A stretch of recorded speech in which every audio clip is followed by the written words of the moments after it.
खबर आपको गोजरा से, जहां पर हमारे ब्यूरो चीफ हाजी सफदर अली की रिपोर्ट के मुताबिक गोजरा के नवाही इलाका में मोटरवे M4 पर रात गए ड्राइवर बस और मजदे में तसादुम, जिससे बस में आग लग गई।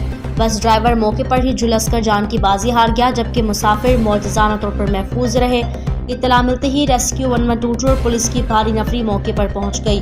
गोजरा के नवाही इलाका नवा लाहौर में मोटरवे M4 पर ड्राइवर बस और मजदे में खौफनाक तसादुम। बस नंबरी CAC 4874 डेरा गाजी खान से 44 मुसाफिरों को लेकर इस्लामाबाद जा रही थी। गोजरा के इलाके नवा लाहौर में मजदा से टकरा गई, जिससे बस ने फौरी आग पकड़ ली। बस ड्राइवर मौके पर ही झुलसकर जान की बाजी हार गया। मुसाफिर कुदरती तौर पर महफूज रहे, जबकि मजदा ड्राइवर मौके से फरार। जांबाहक ड्राइवर की शिनाख्त सैयद अली असगर शाह के नाम से हुई।